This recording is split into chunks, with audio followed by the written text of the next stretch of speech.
Hello everyone, कैसे हो आप सभी लोग। आई होप आप बहुत अच्छे होंगे और अच्छे से तैयारी भी चल रही होगी। सो आज हम करने वाले हैं मंथली एमसीक्यू सीरीज का part 10 for the month of March. अगर आपने इसका प्रीवियस पार्ट नहीं देखा है तो आई बटन पे क्लिक कर सकते हैं। पार्ट नंबर 9 का लिंक आपको यहाँ पे मिल जाएगा एंड पीडीएफ के लिए आप हमारा टेलीग्राम चैनल ज्वाइन कर सकते हैं जिसका लिंक आपको डिस्क्रिप्शन बॉक्स में मिल जाएगा। Right, so let's begin with this session. First question is, who has been appointed as a whole-time member of SEBI for a 3 years? So recently SEBI के नए whole-time member appoint किए गए हैं जिनका नाम है केवी रमन्ना मूर्ति। ठीक है, केवी रमन्ना मूर्ति इनका नाम है और इन्हीं के साथ अब सेबी बोर्ड में जो संख्या है वो आपके होल टाइम मेंबर्स की 4 हो गई है। ठीक है, नाउ नेक्स्ट आपका यहाँ पे न्यूज़ है, हमारी यूनियन गवर्नमेंट ने अप्रूव किया है अमेंडमेंट्स। बेसिकली हमारी गवर्नमेंट ने चेंजेस किए हैं to the India's foreign direct investment framework. ठीक है, ऐसे कंट्रीज के लिए जो हमारे साथ लैंड बॉर्डर शेयर करते हैं, जिसमें पाकिस्तान आ जाता है, नेपाल आ जाता है, चाइना, भूटान, ये सारी कंट्रीज आ जाते हैं। तो इनके लिए अभी जो है थोड़ा सा रूल जो है वो ढीले किए गए हैं। ठीक है, इजी बनाए गए हैं। अब बेसिकली पहले रूल क्या थे ये दिमाग में आता ना। सो पहला रूल ऐसे आप इसे समझो कि जो 2020 का टाइम था, ठीक है, जो कोविड का टाइम था, इस टाइम पे इंडिया में जो एफडीआई इन्वेस्टमेंट है उसके जो रूल्स हैं वो थोड़े स्ट्रिक्ट कर दिए गए थे, वो टाइटन कर दिए गए थे। ठीक है, खास करके हमारी जो आस पड़ोस की कंट्रीज हैं उनके लिए।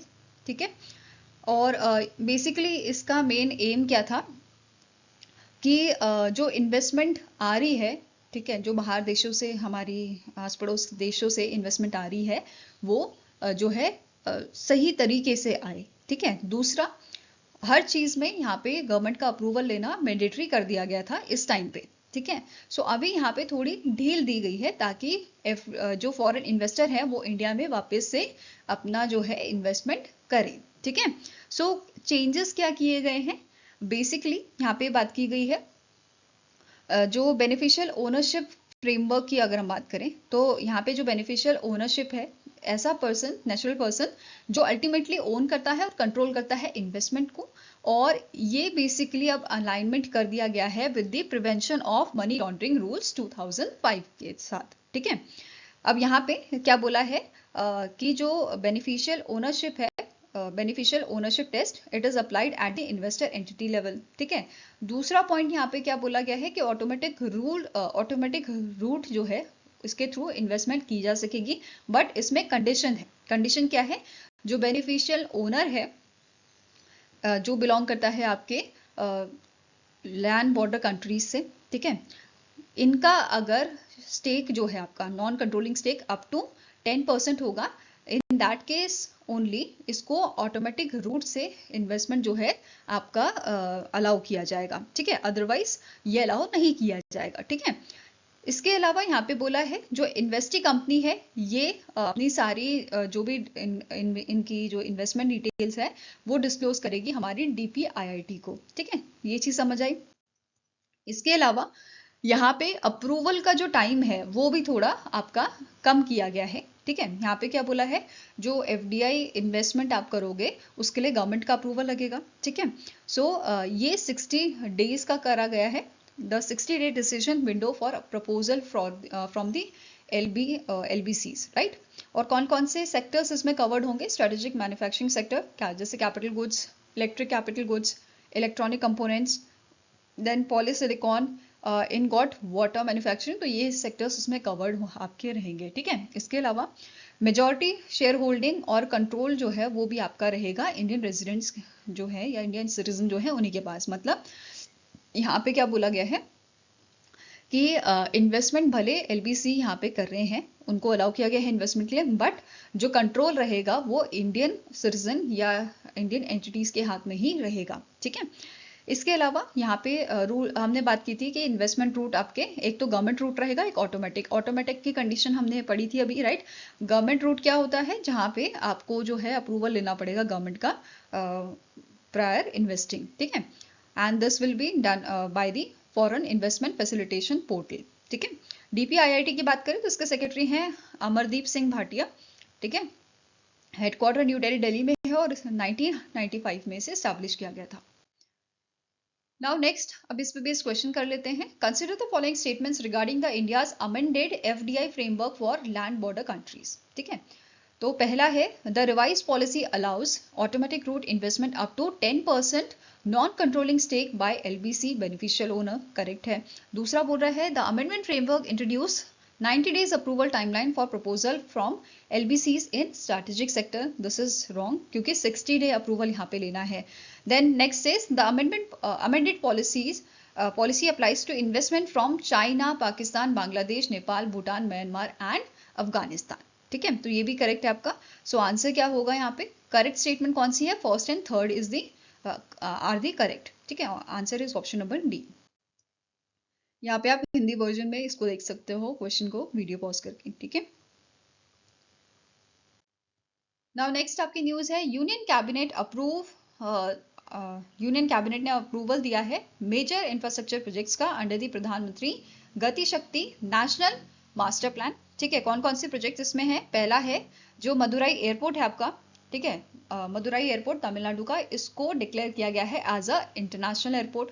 ठीक है, और ये 4th इंटरनेशनल एयरपोर्ट बनता है तमिलनाडु का, along with Chennai international airport, Coimbatore international airport and Tiruchirappalli international airport. ठीक है, नेक्स्ट आपकी है रेलवे मल्टी ट्रैकिंग प्रोजेक्ट। यहाँ पे जो है इसको अप्रूवल मिला है, जो वेस्ट बंगाल एंड झारखंड का आपका इसमें प्रोजेक्ट रहेगा एंड इसकी टोटल कॉस्ट है 4,474 करोड़ की। ठीक है, ये कवर करेगा 192 किलोमीटर अक्रॉस 5 डिस्ट्रिक्ट एंड यहाँ पे आपके जो है ये अगर हम बात करें रूट की, तो 4th लाइन ये आपका रहेगा between the Sainthia to Pakur and Santragachi to Kharagpur. ठीक है, यहाँ पे बेनिफिशियरीज के हैं अप्रोक्सीमेटली 5,652 विलेजेस को यहाँ पे बेनिफिट मिलेगा। इसके अलावा इसकी जो कैपेसिटी रहेगी वो आपकी रहेगी plus 31 million turns per annum की। ठीक है, इसके अलावा ये सेव करेगा approximately 0.9 crore litres of oil, reduce करेगा 28 करोड़ केजी ऑफ CO2। ठीक है, नेक्स्ट आपके प्रोजेक्ट है greenfield road connectivity to Jawahar international airport. ये आपका यूपी और हरियाणा में रहेगा। ठीक है, मतलब कनेक्टिविटी जो रहेगी इसके लिए रिवाइज की गई है कैपिटल कॉस्ट 3,630.77 करोड़ की एंड इसकी लेंथ रहेगी 31.42 किलोमीटर कॉरिडोर आपका ये रहेगा एंड इसका मोड क्या रहेगा? हाइब्रिड एन्युटी मोड ये रहेगा। ठीक है, ये कनेक्ट करेगा Delhi Faridabad Ballabhgarh Sohna spur of Delhi to Mumbai expressway to Jawahar airport. ठीक है, then NH752D 4 laning project Madhya Pradesh का प्रोजेक्ट आपका रहेगा और इसका कॉस्ट है 3,839.42 करोड़ का, लेंथ रहेगी 80.45 किलोमीटर्स की। ठीक है, ये आपका Badnawar to पेल्टावड़ to Thandla तिमारवानी section ये आपका रहेगा। ठीक है, कनेक्ट करेगा ये उज्जैन को with your Delhi Mumbai expressway, shortest corridor to Gujarat and Maharashtra. ठीक है, ये ट्रैवल टाइम रिड्यूस करेगा अप्रोक्सीमेटली 1 आवर का। फाइन, कौन कौन से आपके रीजन से होके गुजरेगा यहाँ पे आप देख सकते हो। इंफ्रास्ट्रक्चर जो है 6 मेजर ब्रिजेस इसमें रहेंगे, 34 minor bridges, 1 road under bridges, 9 vehicular underpasses इसमें रहेंगे, 29 light vehicle underpasses and 4 service vehicle underpasses इसके तहत आएंगे। ठीक है, now question is the union cabinet approved granting the international airport status to which airport in Tamil Nadu. So Tamil Nadu का कौन सा एयरपोर्ट है जिसे रिसेंटली इंटरनेशनल एयरपोर्ट जो है अप्रूव किया गया है, डिक्लेयर किया गया है? It is your Madurai airport, right? So answer is option number A. Now next is the ministry of agriculture and farmers welfare release the data of second advance estimate of production of major agricultural crops, जिसमें kharif and rabi crops आपके included है for the year 2025-2026। ठीक है, so overall food grain production जो है 2025-26 का ये देखा गया है खारिफ सीजन में आपका 1741.44 लाख मेट्रिक टन का, एंड राबी में बात करें विंटर क्रॉप आपकी जो है it is 1745.13 lakh metric tonne, right? Rice production यहाँ पे हुई है खारिफ सीजन में 1239.28 लाख मेट्रिक टन की। ठीक है, एंड राबी में 167.20 लाख मेट्रिक टन ये आपका रहेगा बताया गया है। वीट प्रोडक्शन 1200 1200 टू 10.10 LMT है। ठीक है, सीरियल और मिलेट्स की बात करें तो मेज की यहाँ पे अगर हम बात करें तो खरीफ सीजन में ये आपका 302.47 LMT था और राबी में 159.03 LMT। ठीक है, अगर बात करें हम न्यूट्री और कोर्स सीरियल्स की, खरीफ में 425.89 LMT था, राबी में 213.41 LMT देखने को मिला है। इसके अलावा मिलेट्स की बात करें, श्री अन्ना की बात करें तो ये आपका खरीफ सीजन में 123.43 LMT देखा गया है। वहीं पे राबी सीजन में 30.98 LMT देखा गया था। वहीं पे पल्स प्रोडक्शन की बात करें तो इसमें तूर दाल जो है ये 34.55 LMT की देखी गई है, ग्राम में 117.92 LMT एंड लेंटिन जो है ये 17.33 LMT देखी गई है। ठीक है, इसके अलावा ऑयल सीड प्रोडक्शन जो है खरीफ सीजन में रहा है 265.33 LMT, राबी में 144.65 LMT। मेजर क्रॉप्स की बात करें तो ग्राउंडनट देखी गई है खरीफ सीजन में 112.94 LMT, soybean 127.20 LMT and rapeseed और मस्टर्ड जो है ये देखा गया है 133.31 LMT। वहीं पे कॉमर्शियल क्रॉप्स की बात करें जैसे शुगर केन आपका है 5001.97 LMT ये देखने को मिला है। वहीं पे कॉटन की बात करें 290.91 लाख बेल्स में देखा गया है। ठीक है, इतना प्रोडक्शन यहाँ पे देखा गया है इसका, और 81.27 लाख बेल्स जूट का देखा गया है। ठीक है, अब करते हैं इस पे based question. So which pulse has highest estimated production in 2025-26? तो सबसे ज्यादा आपका देखा गया है ग्राम का। ठीक है, चना का ये देखा गया है। Answer is option number C. Next आपकी न्यूज आती है फिजिकल हेल्थ इंडेक्स 2026 जो है वो रिसेंटली रिलीज किया गया था नीति आयोग द्वारा। एंड ये जो इंडेक्स आपका है physical health index, it is a data driven tool जो एसेस करता है कि कैसे, मतलब how well Indian states manage there finances, किस तरीके से हमारे इंडियन स्टेट जो है मैनेज कर रहे हैं अपने फाइनेंसेस को। ठीक है, ये इवैल्यूएट करता है physical performance of states. It is based on the audited data from the controller and auditor general of India. ये कवर करता है, मतलब ये वाला जो आपका इंडेक्स था it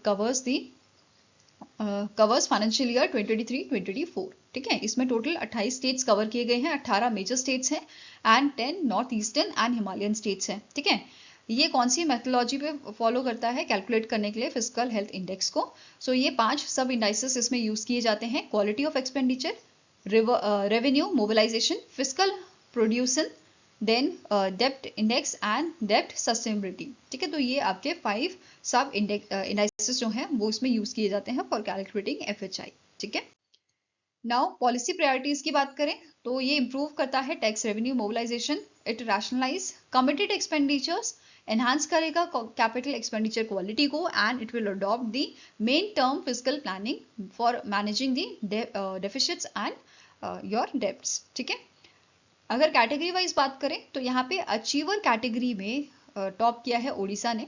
it holds the first rank with a score of 73.1। Goa second rank पे था with a score of 54.7 and Jharkhand third rank पे था विद अ स्कोर ऑफ 50.5। ठीक है, फ्रंट रनर्स की बात करें तो गुजरात जो है इसकी रैंक फ्रंट रनर में पहला नंबर हासिल किया था गुजरात ने with a 49.9 score. Maharashtra second number पे था 45 एंड थर्ड नंबर पे छत्तीसगढ़ विद 44.3 स्कोर। ठीक है, followed by Telangana, Uttar Pradesh and Karnataka. Next comes your performance. ठीक है, परफॉर्मेंस में मध्य प्रदेश आपका पहले नंबर पे था with 37.8 score, then followed by Haryana 34.5, Bihar 30.9, followed by Tamil Nadu and Rajasthan. इसके अलावा एस्पिरेशनल की बात करें, एस्पिरेशनल स्टेट्स की, तो इसमें वेस्ट बंगाल, केरला, आंध्र प्रदेश, पंजाब ये आपके शामिल थे। ठीक है, इसके अलावा north eastern and Himalayan states की बात करें तो अचीवर कैटेगरी में पहला रैंक हासिल किया था अरुणाचल प्रदेश ने, फॉलोड बाय उत्तराखंड। ठीक है, परफॉर्मर की बात करें तो इसमें त्रिपुरा, मेघालय, असम, मिजोरम, सिक्किम शामिल थे और एस्पिरेशनल में Nagaland, Himachal Pradesh and Manipur. Right, now question here is which state topped the fiscal health index 2026 ranking in a achiever category? so अगर हम states की बात करें यहाँ पे तो टॉप किसने किया था? ओडिशा ने से टॉप किया था। Right, so answer is option number A. Now next question है, नेक्स्ट आपकी न्यूज है, रिसेंटली हमारे यूनियन मिनिस्टर गिरिराज सिंह जो है मिनिस्ट्री ऑफ टेक्सटाइल के मिनिस्टर, इन्होंने लॉन्च किया था Bharat Tex India's flagship global textile fair. अब जो ये फेयर है ये आपका जुलाई के मंथ में होगा, 14 से 17 जुलाई को ये आपका जो है रहेगा। ठीक है, ये आपका फेयर चलेगा एंड ये भारत मंडपम में आपका जो है ऑर्गेनाइज किया जाएगा न्यू दिल्ली, दिल्ली में। ठीक है, इसका मेन एम है to position India as a global textile sourcing hub, to attract investment and to showcase India's end to end textile ecosystem. ठीक है, ऑर्गेनाइज कौन करेगा? भारत टेक्स ट्रेड फेडरेशन इसे ऑर्गेनाइज करेगा along with the 11 export umbrella body of 11 export promotion councils. ठीक है, इसके अलावा इस इवेंट में बेसिकली पार्टिसिपेट करेंगे manufacturers and exporters, designers and fashion brands and MSMEs and startups, policy makers, global buyers, ये सारे जो हैं इसमें आपके पार्टिसिपेट करने वाले हैं। इसके अलावा ये सपोर्ट करेगा पीएम मोदी का 5F विजन। ठीक है, farm to fibre, fibre to factory, factory to fashion and fashion to foreign. ठीक है, यहाँ पे डिमॉन्स्ट्रेशन किया जाएगा, शोकेस किया जाएगा complete textile value chain, advance manufacturing technology and intelligent production system को। ठीक है, साथ में ही यहाँ पे policy dialogues, reverse buyers seller meet होगी, ग्लोबल टेक्सटाइल डायलॉग्स यहाँ पे आपके होंगे। ठीक है, नाउ नेक्स्ट आपकी न्यूज है, रिसेंटली जल जीवन मिशन जो है इसको एक्सटेंड किया गया है। सो हमारी जो कैबिनेट है, हमारी जो गवर्नमेंट है, ठीक है, सेंट्रल गवर्नमेंट, उनके द्वारा एक्सटेंशन किया गया है जल जीवन मिशन का until 2028 with an enhance total outlay of rupees 8.69 lakh crore. ठीक है, टोटल आउटले अब हो गया है 8.69 लाख करोड़ का।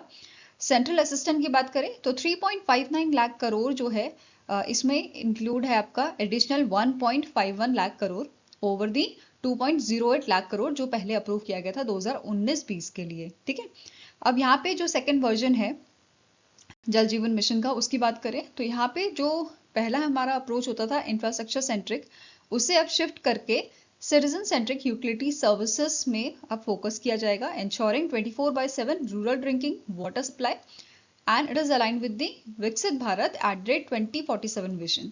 ठीक है, साथ में ही यहाँ पे डिजिटल फ्रेमवर्क जिसका नाम है सुजलाम भारत, ये बेसिकली मैप करेगा एंटायर ड्रिंकिंग वाटर सिस्टम को from source to tap, assigning each village a सुदर गांव और survey area ID, monitoring and transparency. तो यहाँ पे बेसिकली हर एक गांव जो है सुजल गांव, बेसिकली यहाँ पे हर एक विलेज को एक आईडी दी जाएगी और उस आईडी के माध्यम से मॉनिटरिंग यहाँ पे की जाएगी। ठीक है, नेक्स्ट यहाँ पे क्या बोल रहा है, यहाँ पे दो चीजें आपकी हैं, जल अर्पण। ठीक है, ये मैकेनिज्म है जो ट्रांसपेरेंट हैंडओवर ऑफ स्कीम जो है वो प्रोवाइड करेगा to the gram panchayat and village water and sanitation committees, right. दूसरा पॉइंट है जल उत्सव का। जल उत्सव का काम रहेगा प्रमोट करना annual community lead maintenance and review of infrastructure, right. साथ में ही यहाँ पे टारगेट क्या है कि टैप वाटर कनेक्शन हमें पहुंचाना है to all 19.36 crore rural household by December 2028, right? And villages achieving full coverage certified as हर घर जल, right? तो ये चीजें समझ आई। Now इस पे क्वेश्चन कर लेते हैं, the Union Cabinet approved the extension of Jal Jeevan Mission until which year with an outlay of 8.69 lakh crore। ठीक है, सो अभी हमने पढ़ा जो जल जीवन मिशन है ये आपका एक्सटेंड किया गया है दिसंबर 2028 तक। ठीक है, बात करें जल जीवन मिशन की तो इसकी शुरुआत 2019 में की गई थी। ठीक है, इसको 2019 में लॉन्च किया गया था अगस्त के महीने में, और इसकी इंप्लीमेंटिंग एजेंसी कौन सी है आपकी? मिनिस्ट्री ऑफ जल शक्ति। ठीक है, मिनिस्ट्री ऑफ जल शक्ति जो है इसकी इंप्लीमेंटिंग एजेंसी आपकी रहेगी, और इनिशियली इसका टारगेट था 55 litre per capita per day of safe drinking water जो है प्रोवाइड करना। ठीक है, नाउ नेक्स्ट आपकी न्यूज है, पीएम मोदी का विजिट हुआ था केरला एंड तमिलनाडु में। ठीक है, सो पहले बात करेंगे केरला की। यहाँ पे पीएम मोदी जी ने बहुत सारे प्रोजेक्ट्स इनॉग्रेट किए हैं, कहीं का फाउंडेशन स्टोन यहाँ पे रखा है, एंड ये सारे प्रोजेक्ट्स का वर्थ है अप्रोक्सीमेटली 10,800 करोड़ का। ठीक है, पहला आपका प्रोजेक्ट है जिसका फाउंडेशन स्टोन रखा है पॉलीप्रोपाइलीन यूनिट का। ठीक है, बीपीसीएल की कोची रिफाइनरी आपकी है, और इसका इन्वेस्टमेंट यहाँ पे देखने को मिला है 5,500 प्लस करोड़ का। कैपेसिटी रहेगी 400 किलो टन पर एनम की। ठीक है, ये बूस्ट करेगा डोमेस्टिक पॉलीमर प्रोडक्शन को, और हमारा जो डिपेंडेंस है आपका इंपोर्ट में वो रिड्यूस करेगा, वो कम करेगा। ठीक है, नेक्स्ट आता है हाईवे प्रोजेक्ट्स जो इनॉग्रेट किए गए हैं। NH 666 लेनिंग, ठीक है, जो पार्ट है मुंबई कन्याकुमारी इकोनॉमिक कॉरिडोर का, दूसरा है कोझीकोड बाईपास, इसको भी यहाँ पे इन्होंने इनॉग्रेट किया था, जो रिड्यूस करेगा 15 से 20 मिनट का आपका टाइम, ठीक है। नेक्स्ट है, यहाँ पे इन्होंने इनॉग्रेट की थी रूरल रोड्स 23 रोड्स अंडर प्रधानमंत्री ग्राम सड़क योजना, ये आपकी जो है यहाँ पे क्या बोलते हैं इनॉग्रेट की गई थी। इसके अलावा रेल इंफ्रास्ट्रक्चर उन्होंने इनॉग्रेट किया था आपका Shoranur junction, Kuttippuram railway station, then आपका Changanassery railway station upgraded under, मतलब ये सारे स्टेशन जो हैं ये अपग्रेड किए गए हैं under the Amrit Bharat station scheme, ठीक है। इसके अलावा इलेक्ट्रिफिकेशन यहाँ पे हमें देखने को मिला है, शोरानू टू नीलांबूर लाइन इलेक्ट्रीफाइड यहाँ पे की गई है, ठीक है। इसके अलावा कुछ ट्रेन फ्लैग ऑफ की गई थी, जैसे पलक्कड़ से Pollachi to boost inter state connectivity. Then renewable energy, यहाँ पे जो है रिन्यूएबल एनर्जी का जो आपका प्रोजेक्ट है 50 मेगावाट फ्लोटिंग सोलर प्रोजेक्ट, ये आपका इसका फाउंडेशन स्टोन यहाँ पे रखा गया था, ठीक है। इसके अलावा बात करते हैं तमिलनाडु की, तो यहाँ पे टोटल प्रोजेक्ट्स जो इनॉग्रेट किए गए हैं, फाउंडेशन स्टोन रखा गया है या हमारे देश को डेडिकेट किए गए हैं, अप्रॉक्सीमेटली 5650 करोड़ के प्रोजेक्ट्स थे, जिसमें आपका इंक्लूडेड है city gas distribution of BPCL, जिसका फाउंडेशन स्टोन रखा गया है, और इन्वेस्टमेंट इसकी है आपकी अप्रॉक्स 3680 करोड़ की, ठीक है। साथ में ही PM मोदी जी ने डेडिकेट किया था 672,000 metric tonnes per annum lube blending plant of Indian Oil Corporation Limited, ठीक है, लुब्रिकेशन बेसिकली चेन्नई में इनॉग्रेट किया गया था, और इसकी कॉस्ट है 1490 करोड़ की, ठीक है। इसके अलावा यहाँ पे 89 रोड्स जो हैं वो इनॉग्रेट की गई थी प्रधानमंत्री ग्राम सड़क योजना के तहत। फिर फाउंडेशन स्टोन रखा गया था highway project green field bypass on NH81, ठीक है। रेल सर्विसेज यहाँ पे फ्लैग ऑफ की गई हैं, जैसे 2 Amrit Bharat express train, 2 express train है, 1 पैसेंजर ट्रेन यहाँ पे जो है फ्लैग ऑफ की गई थी, ठीक है। नाउ नेक्स्ट यहाँ पे अब नेक्स्ट न्यूज़ क्या है, RBI ने एक अमेंडमेंट जारी किया है आपका to the capital adequacy framework for commercial banks, ठीक है। सो यहाँ पे बेसिकली क्या बोला गया है, रिवाइज किए गए हैं rules for calculating and maintaining the capital to cover the counter party credit risk, ठीक है, counter party credit risk exposure. अब CCR क्या है, बेसिकली एक नॉर्मल सा एग्जाम्पल लेते हैं, 2 पर्सन है, उनके बीच में डील हुई है, ठीक है। अब डील आज की नहीं है, कुछ टाइम बाद की है, ठीक है। जैसे आप डेरिवेटिव में या स्वैप में बेसिकली डील करते हैं, तो वही चीज़ है, अभी का नहीं है, फ्यूचर की बात है। और जब टाइम आया तो वहां पे सामने वाली पार्टी जो है मुकर गई, ठीक है, उसने डील करने से मना कर दिया, डिफॉल्ट कर दिया, तो ये आपका कहलाता है CCR, ठीक है, risk that the other party in a financial deal defaults, ठीक है। तो यहाँ पे जो दूसरी पार्टी है उसको तो नुकसान हो गया ना, वो तो एक ही पे टिका हुआ था कि नहीं मेरे को तो इससे डील करनी है, उसकी फिक्स थी, बट बाद में उसने मना कर दिया, ठीक है।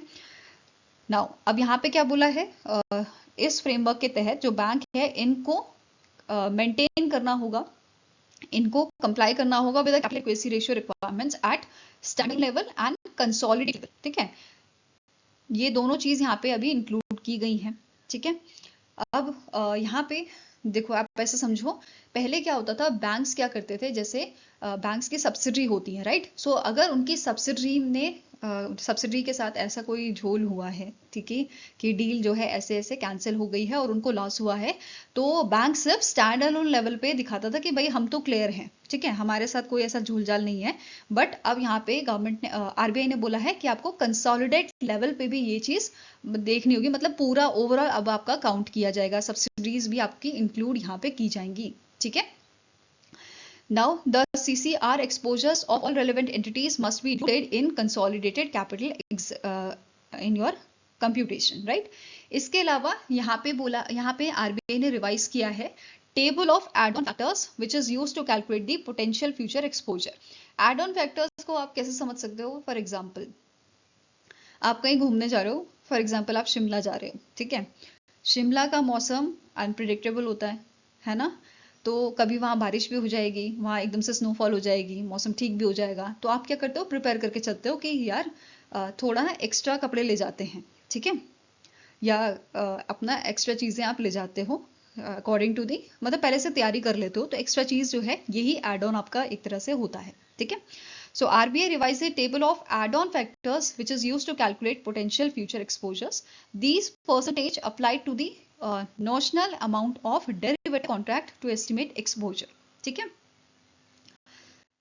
नाउ नेक्स्ट यहाँ पे आप पूरा इसका टेबल देख सकते हो एड ऑन फैक्टर का, जो यहाँ पे रिवाइज किया गया है। ठीक है, इसके अलावा कुछ और अमेंडमेंट्स यहाँ पे किए गए हैं, जैसे आरबीआई ने क्लैरिफाई किया है that the banks acting as a clearing member of SEBI, Securities and Exchange Board of India, in equity and commodity derivative segment must compute and maintain capital charge for CCR। तो इनको भी यहाँ पे मतलब bank जो यहाँ पे act कर रहा है as a clearing member of SEBI, इसको भी यहाँ पे जो है मेंटेन करना होगा कैपिटल चार्ज फॉर CCR। ठीक है, जैसे आप एग्जांपल लो, जैसे एक बैंक है जो बेसिकली आपका काम कर रहा है एज अ क्लियरिंग मेंबर। ठीक है, सो यहाँ पे बैंक जो है इसको let's take the example, client ने डिफॉल्ट कर दिया। ठीक है, तो बैंक को एक यहाँ पे कैपिटल बफर जो है फॉर द रिस्क वो मेंटेन करना होगा। ठीक है, ऐसा यहाँ पे आरबीआई का कहना है कि जो क्लियरिंग मेंबर है उसको भी यहाँ पे अब थोड़ा अमाउंट जो है वो रखना पड़ेगा। ठीक है, नेक्स्ट इज रीसेटिंग कॉन्ट्रैक्ट्स। यहाँ पे क्या बोला है अब आरबीआई ने, the for derivative contract that periodically settle and reset to zero। ठीक है, जैसे आप इसे समझो, फॉर एग्जांपल डेरिवेटिव कॉन्ट्रैक्ट है जो आपका रीसेट होता है, जो आपका रीसेट होता है हर 6 मंथ में। ठीक है, ऐसे जो कॉन्ट्रैक्ट है वो भले 5 साल का हो, ठीक है, बट रीसेट होता है 6 मंथ में। इन दैट केस अब क्या करना होगा, अब आपको जो रिस्क है वो कैलकुलेट करना होगा फॉर द 6 मंथ ओनली। ठीक है, आपको जो कैलकुलेट करना होगा रिस्क, वो आप 5 साल की जगह, जो पहले हम करते थे, हम पूरे 5 साल का रिस्क कैलकुलेट करके रखते थे, वो अब हमें सिर्फ नेक्स्ट 6 मंथ तक कैलकुलेट करना होगा। ठीक है, ये ऐसा आरबीआई ने यहाँ पे नया बताया है। Residual maturity is equals to time until next reset date. ये मैंने एग्जाम्पल लिया है, नेक्स्ट रीसेट जो डेट है वो आपकी 1 साल भी हो सकती है, या जो भी डेट होगी वहां तक कैलकुलेट करना होगा। ठीक है, this residual maturity determines the applicable add on factor. ठीक है, the interest rate contracts with the residual maturity greater than 1 year और minimum add on floor of 0.50%। ठीक है, इसके अलावा क्वालिफाइड सेंट्रल काउंटर पार्टीज, इसका रिस्क वेटेज जो है वो 2% यहाँ पे रहेगा, 2% of clearing member exposure to the qualified central counter parties. Exemption क्या है, clearing member banks need not to maintain capital against your qualified central counter parties trade exposure if they are not obligated to reimburse client losses and they hold a written legal opinion confirming this protection। अगर आपके पास legal जो है, मतलब आपके पास basically legal सबूत है, तो इन that case आपको ये मेंटेन करने की जरूरत नहीं है। तो ये कंडीशन यहाँ पे लगाई गई है। ठीक है, now next question is the RBI Third Amendment Direction 2026 require commercial banks to comply with Capital Adequacy Ratio Requirements Act।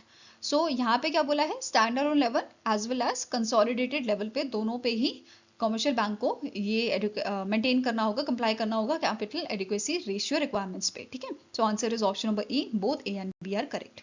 Now next आपका क्वेश्चन है, who was sworn in as the 38th president of Chile following the 2025 presidential election. So recently 38 president बने थे चिले के आपके, Jos Antonio कास्ट्रिस्ट। ठीक है, so answer is option number D. Now next question is, the T-Hub entered into a strategic partnership with which Japanese organization to boost deep tech collaboration। तो recently Hyderabad Telangana का जो T-Hub है, इसने अभी जो है स्ट्रैटेजिक पार्टनरशिप की है जापान के जापान एक्सटर्नल ट्रेड ऑर्गेनाइजेशन के साथ। ठीक है, किस चीज के लिए, बूस्ट करने के लिए डीप टेक कोलैबोरेशन को विद इंडिया। ओके, नेक्स्ट यहाँ पे आपकी न्यूज है, रिसेंटली आरबीआई ने अवेयरनेस प्रोग्राम लॉन्च किया था on a digital payment and it was launch on the occasion of a digital payment awareness week, जिसका 6th एडिशन हमने ऑब्जर्व किया था 9th से 13th मार्च 2026 को। ठीक है, and it was launch by the RBI governor, current RBI governor Sanjay Malhotra. ठीक है, नाउ यहाँ पे क्या बोला गया था, इसका जो पायलट प्रोजेक्ट है वो आपका कंडक्ट किया जाएगा महाराष्ट्र में in partnership with the common service centre e governance services India limited. ठीक है, इसके साथ ही आरबीआई ने लॉन्च किया था मल्टी मीडिया अवेयरनेस कैंपेन, थोड़ा ध्यान से, ठीक है, बी अलर्ट और बी केयरफुल, इसका मेन पर्पस था एनकरेज करना यूजर को कि जब भी वो आपकी डिजिटल पेमेंट करे या ऑनलाइन ट्रांजेक्शन करे तो ध्यानपूर्वक करें, ठीक है।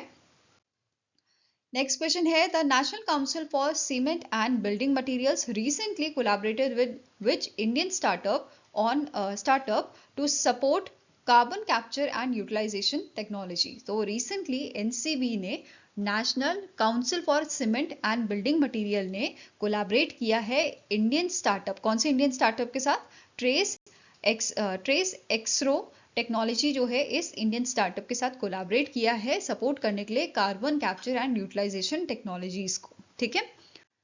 नेक्स्ट आपका क्वेश्चन है, how many institutions from the north east India sign a letter of intent to establish north eastern region Japan international academic and research consortium. So recently total 22 आपके institution है नॉर्थ ईस्ट इंडिया से, including your IIT Guwahati, ठीक है, जिसने मिलके यहाँ पे letter of intent sign किया है जापान किस चीज के लिए, north eastern region Japan international academy and research consortium, ठीक है, इसको स्टैब्लिश करने के लिए। और यहाँ पे ये लेटर ऑफ इंटेंट साइन हुआ था जापान की यूनिवर्सिटी गीफू यूनिवर्सिटी के साथ, ठीक है। This partnership will support cooperation in education, research, technology transfer and in your social engagement, okay. Next is, which company signed a MOU with National Scheduled Tribes Finance and Development Corporation to improve healthcare infrastructure in tribal dominated region of Madhya Pradesh. So recently इनमें से कौन सी oil company है जिसका agreement sign हुआ है, जिसका MOU sign हुआ है national scheduled tribe finance and development corporation के साथ for improving the health care infrastructure in your tribal dominated region in the Madhya Pradesh. So it is signed with the Oil India Limited, ठीक है, ये agreement sign हुआ है oil India limited के साथ। और इस MOU के तहत यहाँ पे ऑयल इंडिया लिमिटेड जो है उसने सैंक्शन किए हैं 86.27 lakh rupees for strengthening community health centres and primary health centres, इनको और मजबूत करने के लिए इन दी राजगढ़ डिस्ट्रिक्ट ये अलोकेशन यहाँ पे ये अमाउंट जो है वो दिया गया है, ठीक है। Now next question is, the department of empowerment of persons with disability, इन्होंने एक अग्रीमेंट साइन किया है, इन्होंने एक मेमोरेंडम ऑफ अंडरस्टैंडिंग साइन किया है with the collision of willing, ठीक है, to launch India's first integrated life cycle support model for, इनमें से कौन सा ऑप्शन है जिसके लिए ये आपका जो है इंटीग्रेटेड लाइफ साइकिल मॉडल जो है लॉन्च किया जाना है। So it is for the persons with hearing impairment, ठीक है, पर्सन्स विद हियरिंग इम्पेयरमेंट इनके लिए ये लॉन्च किया जाना है, ठीक है। अब यहाँ पे कोलिजन पार्टनर्स इसके रहेंगे यूकिनी, ठीक है, ब्ली tech innovation private limited, training and educational centre for hearing impaired, Vinaya foundation, बर्डी फॉर स्टडी इंडिया फाउंडेशन, वी crop technology private limited, Indian sign language research and training centre, ये इसके कोलिशन पार्टनर रहेंगे, ठीक है। साथ में ही ये फोकस करेंगे, ये इनिशिएटिव जो है फोकस करेगा आपका अवेयरनेस जनरेशन के लिए, ठीक है, assistive technologies, early detection, early identification, ठीक है, मतलब जो ये दिक्कतें आ रही है वो अर्ली स्टेज में ही फाइंड आउट की जा सकें, education, skill development, employment, scholarship, Indian sign language learning, sustainable livelihood opportunities, इन सब पे ये इनिशिएटिव फोकस करेगा, ठीक है। नाउ नेक्स्ट आपको क्वेश्चन है, which ministry sign an MOU with global access to talent from India, that is Gati foundation to strengthen overseas employment of skilled Indian workers. So कौन सी मिनिस्ट्री ने ये अग्रीमेंट साइन किया है, it is ministry of skill development and entrepreneurship, जिन्होंने ये MOU sign किया है global access to talent from India foundation के साथ, ठीक है, स्ट्रेंथन करने के लिए overseas employment skill Indian workers को, ठीक है। और ये अग्रीमेंट इनिशियल 3 इयर्स के लिए ये अग्रीमेंट आपका रहेगा। नेक्स्ट क्वेश्चन है, which Pakistani cricketer announces retirement from international cricket. So recently जो सरफराज अहमद है इन्होंने अपना रिटायरमेंट जो है अनाउंस किया है, ठीक है, यहाँ पे आप इमेज देख सकते हैं। Now next is, who became India's 94th Grandmaster in chess. So recently 94th Grandmaster India को मिले हैं और इनका नाम है मयंक चक्रवर्ती, ठीक है, चक्रवर्ती, और ये आपके असम से बिलोंग करते हैं और ये पहले ग्रैंड मास्टर बने हैं from the north east region of India, ठीक है। नाउ ग्रैंड मास्टर टाइटल की बात करें तो it is conferred by FIDE, ठीक है, which is international chess federation. And यहाँ पे हायरार्की होती है ग्रैंड मास्टर। ग्रैंड मास्टर जो है ये हाईएस्ट टाइटल होता है चेस में, which is above international master, FIDE master and candidate master, ठीक है। FIDE क्राइटेरिया क्या होता है FIDE का ग्रैंड मास्टर टाइटल के लिए, कि इनको अर्न करना है full grand master title. A player must meet 2 की requirement. First is 3 grand master norms which is achieved in at least 27 games. Norms must be earned in international tournaments, जिसमें आपके multiple countries से जो है players आते हैं। Each norm should reflect the tournament performance rating of approximately 2600 और above, ठीक है। नेक्स्ट है 2500 एलो रेटिंग यहाँ पे चाहिए होती है। A player must reach FIDE rating of 2500 at least once in their career, ठीक है। Even if the rating later drops below 2500, the milestone remains valid. Okay, so these are the criteria. Fine. Now next आपकी news है, ISRO successfully इन्होंने conduct किया है hot test of a CE-20 cryogenic engine का, ठीक है। कहाँ पे टेस्ट किया गया था? महेंद्रगिरी तमिलनाडु के इसरो प्रोपल्शन कॉम्प्लेक्स में, and it's duration was 165 second. यहाँ पे CE-20 क्रायोजेनिक इंजन जो है उसे टेस्ट किया गया है एट अ 22 टर्न्स थर्स्ट। पहले इसका 19 टर्न थर्स्ट था, अभी ये 22 टर्न थर्स्ट इसका जो है टेस्ट किया गया था, ठीक है, जो सक्सेसफुल आपका रहा है। फाइन। CE-20 क्रायोजेनिक इंजन की बात करें, इसे डेवलप किसने किया है? ये इसरो की आपकी इसरो का पार्ट है लिक्विड प्रोपल्शन सिस्टम सेंटर, उनके द्वारा इसको डेवलप किया गया था, ठीक है। इसके अलावा नेक्स्ट न्यूज आती है, इंडिया पोस्ट ने कोलैबोरेट किया है अन्नपूर्णा देवी फाउंडेशन के साथ, और इस कोलैबोरेशन में इन्होंने रिलीज किया है special cover to mark the birth centenary of legendary Hindustani classical musician Annapurna Devi, ठीक है। और ये इन्होंने लॉन्च किया था कोलकाता जनरल पोस्ट ऑफिस में, ठीक है, कोलकाता वेस्ट बंगाल में। अब बात करें अन्नपूर्णा देवी जी के ऑनर्स एंड अवार्ड की, तो इन्हें पद्म भूषण से नवाजा गया था 1977 में, ठीक है। संगीत नाटक अकादमी अवार्ड इन्हें 1991 में मिला था।